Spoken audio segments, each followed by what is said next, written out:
दोस्तों, साल है 2022 और महीना है फरवरी। तो अगर आप लेज़ी कार्ड या लेज़ी पे ऐप यूज़ करते होंगे तो आज की वीडियो में मैं आपको ये बताऊंगा कि लेज़ी पे ऐप या लेज़ी कार्ड ऐप जो आपके पास है उसमें जो आपको लिमिट मिली है वो आपने जो यूज़ की है उसका रीपेमेंट कैसे करेंगे, किस किस मोड से हम रीपेमेंट कर सकते हैं और अभी क्या चेंजेस आए हैं लेज़ी कार्ड लॉन्च होने के बाद पेमेंट करने में। तो बने रहिए इस वीडियो में एंड तक क्योंकि मैं आपको पूरा प्रोसेस अच्छे से समझाऊंगा। तो चलिए शुरू करते हैं इस वीडियो को। ये आप लेज़ी पे ऐप खोलेंगे तो बार बार जो मैं आपसे कहता हूँ, हर वीडियो में कहता हूँ कि को पहले लेटेस्ट वर्जन में अपडेट कर लीजिएगा, क्योंकि कभी कभी क्या होता है कि कुछ बग्स होते हैं जिसकी वजह से पेमेंट ऑप्शन रुक जाता है या पेमेंट नहीं होता है और लोग परेशान होते हैं। तो ये हमेशा याद रखिएगा कि आपके जितने भी इम्पोर्टेंट ऐप हैं उनको आप अपडेट ज़रूर रखें।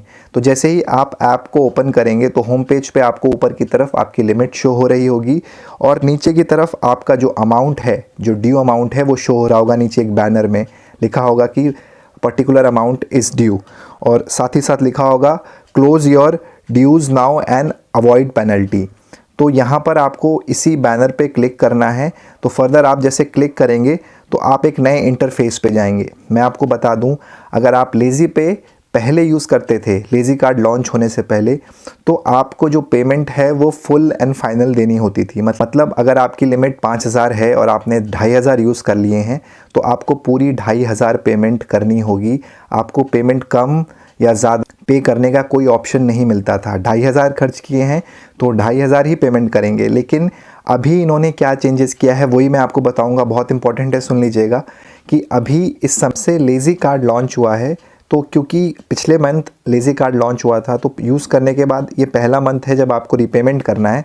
तो आप देख सकते हैं कि अब रीपेमेंट में आपको अमाउंट चेंज करने का ऑप्शन देखने को मिल रहा होगा।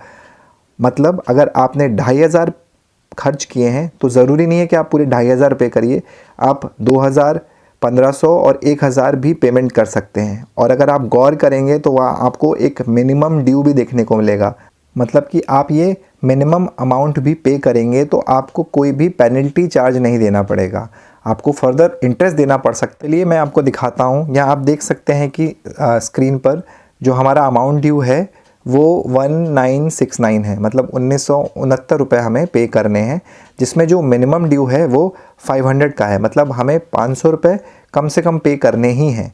तो ये आप देख सकते हैं। यहाँ पे मैं इसको स्क्रॉल करके थोड़ा बहुत चेंज भी कर सकता हूँ। तो जैसे मैंने इसको चेंज करके 1500 किया तो यहाँ मुझे पेमेंट का ऑप्शन मिल रहा है। नीचे पे नाउ आप देख सकते हैं और उसके बाद नीचे समरी में लिखा हुआ है कि मेरा जो अमाउंट है वो लगभग 470 रुपये का रह जाएगा और इसमें मुझे इंटरेस्ट चार्ज पड़ेगा।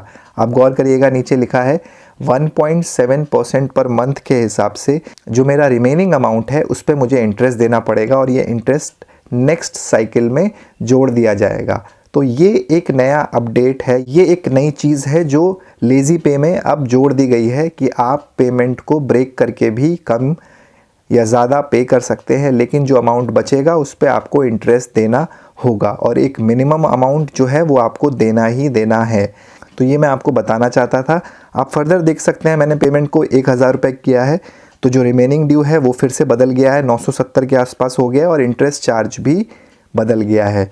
तो ये पूरा अपडेट है नया जो मैं आपको बताना चाह रहा था। लेकिन क्योंकि हम पूरी अमाउंट पे करना चाहते हैं तो हम इसमें से कुछ भी सेलेक्ट नहीं करेंगे। अगर आपकी अलग रिक्वायरमेंट है आप उस हिसाब से उसको सेलेक्ट कर सकते हैं।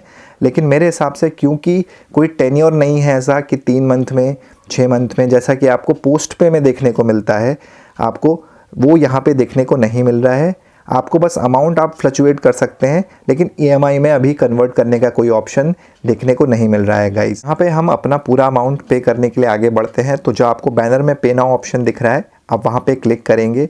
तो जैसे ही आप क्लिक करेंगे वहाँ पे आपको पेमेंट मोड दिख जाएगा जिसमें आप किसी डेबिट कार्ड से पेमेंट कर सकते हैं और यूपीआई और साथ ही साथ नेट बैंकिंग से भी पेमेंट कर सकते हैं। तो आप जिस भी मोड में कंफर्टेबल हो आप वो सेलेक्ट कर लीजिए। जैसे मैंने यहाँ डेबिट कार्ड सेलेक्ट कर लिया है तो नेक्स्ट उसमें आप अगर डेबिट कार्ड सेलेक्ट करते हैं तो आपको डेबिट कार्ड का नंबर वगैरह सब डालना पड़ेगा और अगर आप यूपीआई आईडी सेलेक्ट करते हैं तो आपको अपना यूपीआई आईडी डालना होगा और फर्दर पेमेंट के लिए पे नाउ ऑप्शन पे क्लिक करना होगा। सही आप क्लिक करेंगे 30 से 40 सेकंड के अंदर आपकी पेमेंट हो जाएगी और आपको ये पॉपअप दिख जाएगा कि you have paid the amount and your limit is restored. कुल मिलाकर मैंने आपको पूरा प्रोसेस बता दिया है कि आप किस तरह से आप लेज़ी पे की पेमेंट कर सकते हैं। मैंने आपको ये बताया कि इस बार पेमेंट को स्प्लिट करने का ऑप्शन आपको मिल रहा है, EMI का या कोई ऑप्शन नहीं मिल रहा है, मतलब आप 3 महीने 6 महीने में उस पेमेंट को कन्वर्ट नहीं कर सकते हैं।